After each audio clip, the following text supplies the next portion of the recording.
Evening YouTube, it's I, Danielle, better known as Danielle the Happy Medium, and in this particular topic of video up for discussion today, we're going to take a look at cleaning up your mediumship and why it is important that you clean up the mediumship that is presented to the sitter who is in the congregation or within your home doing a private sitting. Many people will look at me and go, well, I don't know what you mean by that, Danielle, when you say cleaning up the mediumship. Cleaning up mediumship is done in a couple of ways, and I teach both ways.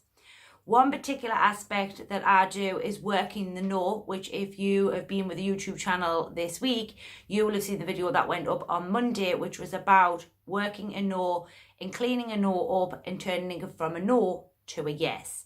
That is one of the ways of cleaning up your mediumship. What tends to happen, or what I tend to say a lot in the industry, is people give out information, or mediums give out information.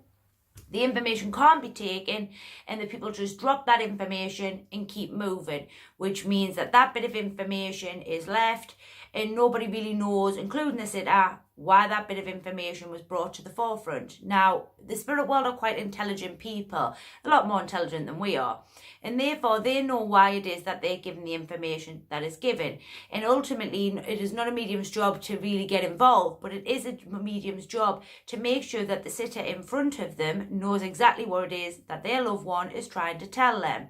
And by doing this, which is working the no and cleaning the no up and turning from a no to a yes, that can help the sitter to understand more what the spirit world is trying to tell them.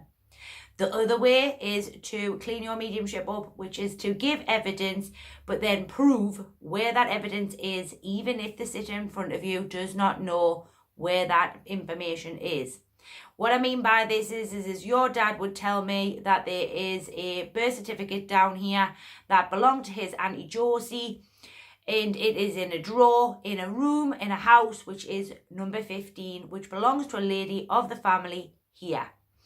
This is when we use mediumship to be able to prove evidence of survival, that they know stuff that we don't know. And what I see time and time again, and I do this myself, is the fact that people or sitters in front of me don't know the information, so I give them the proof to go away and check that information. And 9 times out of 10, in the 4.5 year, 5 year coming up in August, I've been doing mediumship, it has been proven time and time again that the information that I give to my sitter is true, right, and accurate. It's just that my sitter doesn't know it.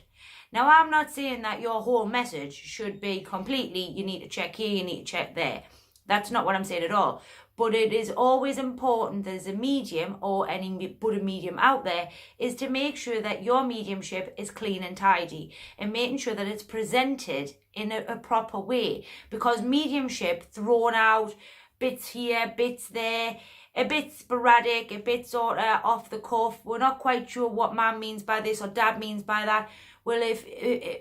unfortunately neither is the sitter going to know, and we have a duty as personal responsibility as mediums to do the very best we can for the spirit world, to make sure that their evidence and their messages and the things that they want to say goes over. So if that means that you have to clean your nose up, which is going back and asking for additional information in order so that it can be validated, or the way in which that you have spoken, the particular words of the loved one that's come forward isn't quite right there, then it's your responsibility to tidy that up and give it back to the sitter so that they have a better understanding of it there. If you need to prove it other way, which is by giving evidence that the stuff is down here or these things are down here, and the communicator or the loved one is giving you that information and showing you and telling you where that is, then leave it and trusting in the spirit world that they've given you enough evidence to be able to back that information up. It should then be dropped. There should be no need to talk about that anymore, and then go back to dad or mom or whoever you may have with you and go, right, what's next? What would you like to talk about now? So these are just a couple of hints and tips that I can give you to help you present your work in a much more evidential, much more accurate, much more cleaned up mediumship, which is much more presentable to the sitter and also beneficial to the spirit world there. So I've been Danielle, better known as Danielle the Happy Medium, and I'm sure I'll be seeing you all very, very soon.